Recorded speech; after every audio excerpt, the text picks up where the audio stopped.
And the drunkard Yeltsin ended up, and he simply delivered Russia to the Americans.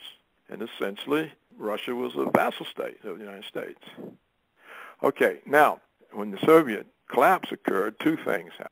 The neocons said, oh, look, all the constraint on the United States is removed. We are now the unipower, the world's sole superpower. We have been chosen by history. You may remember the book Fukuyama wrote, The End of History. And what he means is that the conflict between socio-economic political systems is over, that history has decided. American democratic capitalism won. And therefore, the neoconservatives said, we are the exceptional, indispensable country, and history has given us the responsibility to impose our system on the rest of the world. And this means we are the hegemonic power. And then Wolfowitz, in I think 1992, wrote the Wolfowitz Doctrine that said the United States will not permit the rise of any other country that can control sufficient resources to be a check on American power. Now, this is the official foreign policy of the United States government.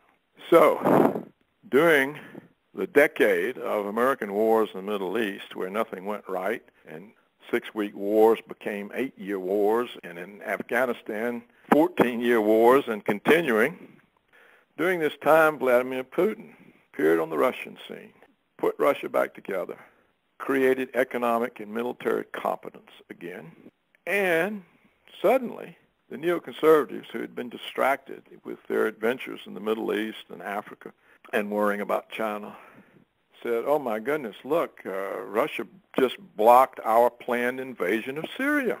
Look, they've blocked our planned bombing of Iran. They've come back, and now they have sufficient resources to be a constraint on our power. We can't tolerate this. We've got to get rid of them. What can we do? We'll have a coup in Ukraine.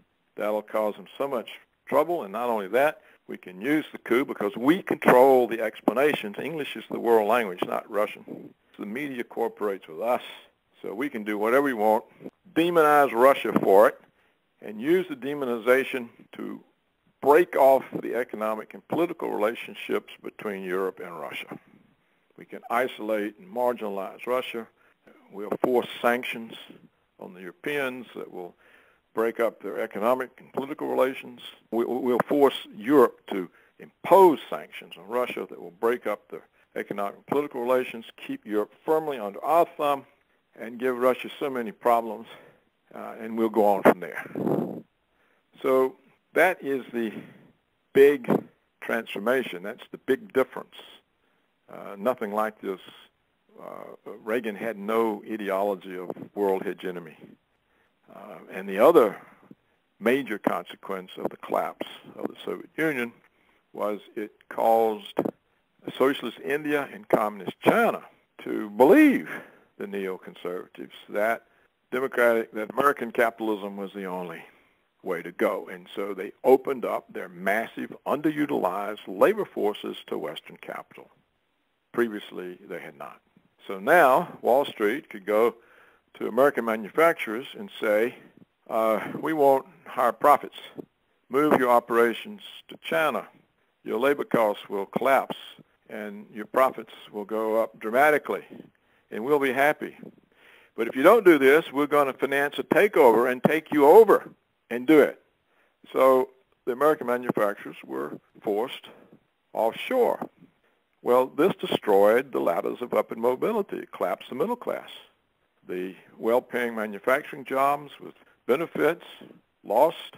And then the next step, with the rise of the high-speed internet, was that the professional skill jobs, such as software engineering, information technology, that provided many jobs for American university graduates, these went offshore because they can be done anywhere and sent in on the high-speed internet.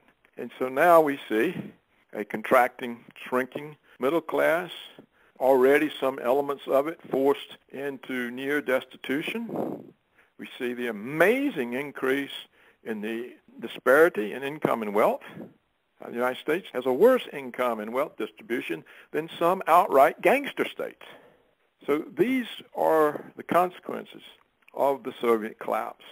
It unleashed this dangerous ideology, neoconservative ideology of American hegemony over the world, which is going to give us all kinds of wars and conflicts, and it unleashed the offshoring of the middle-class jobs, which are collapsing the American economy, because when you move middle-class jobs offshore, what do those people do?